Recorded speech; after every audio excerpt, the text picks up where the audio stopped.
16वें अध्याय का महात्म्य। श्री महादेव जी कहते हैं, पार्वती, अब मैं गीता के 16वें अध्याय का महात्म्य बताऊंगा, सुनो। गुजरात में सौराष्ट्र नामक एक नगर है।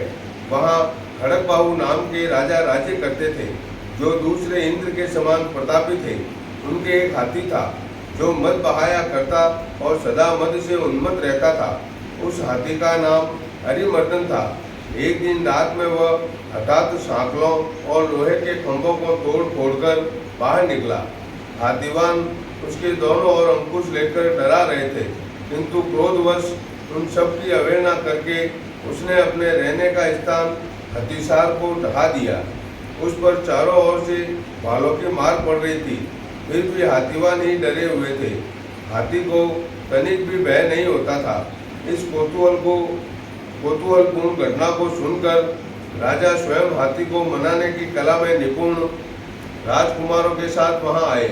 आकर उन्होंने उस बलवान दंतैले हाथी को देखा। नगर के निवासी अन्य काम धंधों की चिंता छोड़कर अपने बालकों को भय से बचाते हुए बहुत दूर खड़े होकर उस महाभयंकर गजराज को देखते रहे। इसी समय कोई ब्राह्मण तालाब से नहाकर उसी मार्ग से लौटे। वे गीता के 16वें अध्याय के अभियम आदि कुछ श्लोकों का जप कर रहे थे। पूर्वासियों और पीलवानों महावतों ने उन्हें बहुत मना किया, किंतु उन्होंने किसी की न मानी। उन्हें हाथी से भय नहीं था, इसलिए वे विचलित नहीं हुए।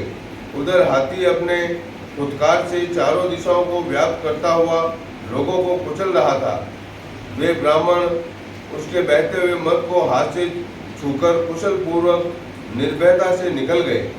इससे वहां राजा तथा देखने वाले पूर्वासियों के मन में इतना विस्मय हुआ कि उसका वर्णन नहीं हो सकता। राजा के कमल नेत्र चकित हो उठे थे।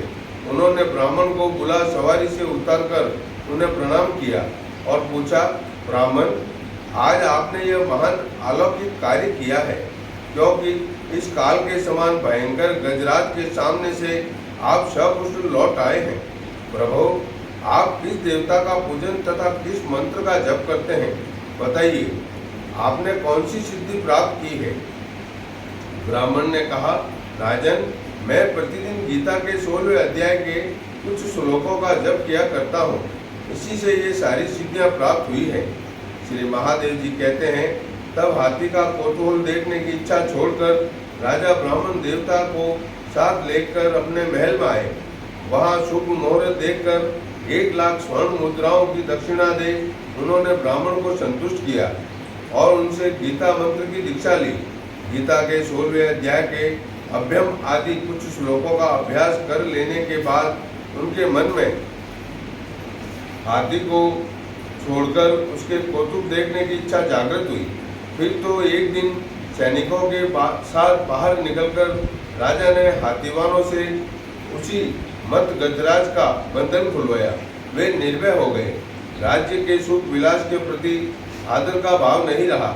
वे अपना जीवन रणवत समझकर हाथी के सामने चले गए। साथ ही मनुष्यों में अग्रगण्य राजा खड़गबाहु मंत्र पर विश्वास करके हाथी के समीप गए और मद की अनवरत धारा बहाते हुए उसके गंडस्थल को हाथ से छूकर सकुशल लौट आए। काल के मुख से धार्मिक और खल के मुख से साधु पुरुष की भांति राजा उस गजराज के मुख से बचकर निकल आए।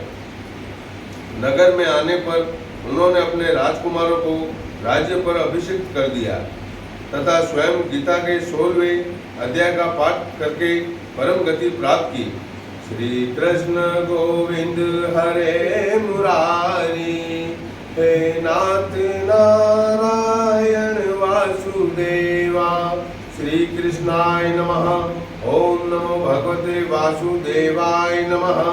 श्री कृष्णं वंदे जगद्गुरुं